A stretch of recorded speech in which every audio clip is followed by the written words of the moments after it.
বন্ধুরা আজকে আবার একটা রেসিপি নিয়ে চলে এসেছি। আমার রেসিপির নাম ডিম কারি।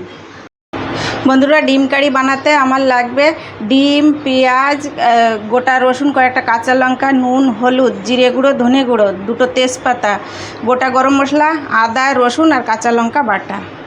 আপনারা দেখতে থাকুন। বন্ধুরা আমি এবার ডিমটা একটু নুন আর হলুদ মেখে নিচ্ছি, আপনারা দেখতে থাকুন। বন্ধুরা আমি এবারেই কড়াটা বসিয়ে গ্যাসটা জ্বালিয়ে দিলাম, গরম হতে থাক। বন্ধুরা আমার কড়াটা গরম হয়ে গেছে, আমি এবার তেল দিয়ে তেলটাকে ভালো করে গরম করে নেব। আপনারা দেখতে থাকুন। বন্ধুরা আমার কড়াটা গরম হয়ে গেছে, আমি ডিমগুলো লাল লাল করে ভেজে নেব। আপনারা দেখতে থাকুন। বন্ধুরা আমার লাল লাল করে ডিমগুলো ভাজা হয়ে গেছে, আমি তুলে নেব। বন্ধুরা আমি পেঁয়াজগুলো একটু হালকা করে ভেজে নেব। আপনারা দেখতে থাকুন। বন্ধুরা আমি এতে একটু অল্প করে জল দিয়ে পেঁয়াজটাকে একটু ভালো করে ভাপিয়ে নেব, সেদ্ধ করে। একটুখানি নুন দিয়ে আমি ঢাকা দেব।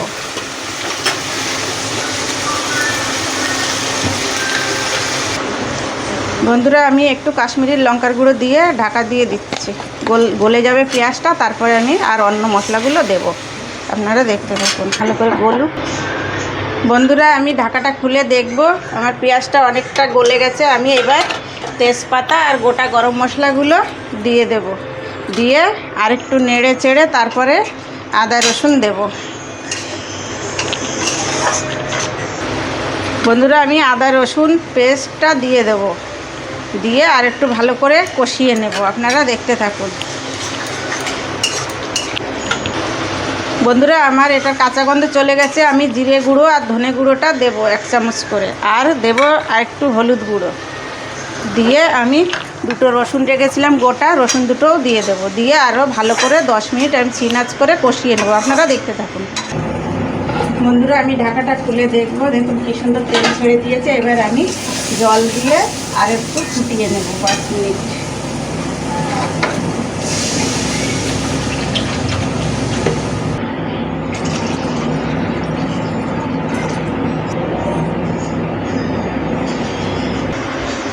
বন্ধুরা আমি ঢাকাটা খুলে দেখছি, জলটা ভালো করেই ফুটে গেছে, ঝোলটা। আমি এবার ভাজা ডিমগুলো দিয়ে আরও 10 মিনিট ফুটিয়ে নেব। আপনারা দেখতে থাকুন।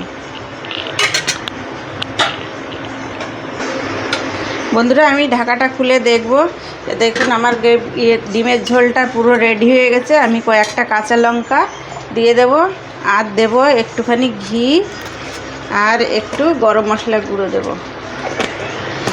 দিয়ে আমি নামিয়ে নেব।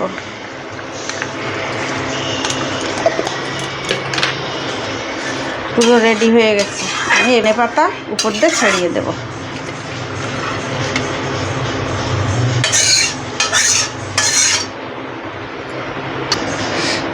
বন্ধুরা আমি একটু ধনেপাতা কুচি ছড়িয়ে দিলাম উপর দিয়ে, আর কত সুন্দর লাগছে দেখতে। দেখুন, খেয়ে যদি আপনাদের ভালো লাগে আপনারাও এইভাবে বানিয়ে খাবেন। খেয়ে ভালো লাগলে লাইক, শেয়ার, কমেন্ট করবেন। নমস্কার।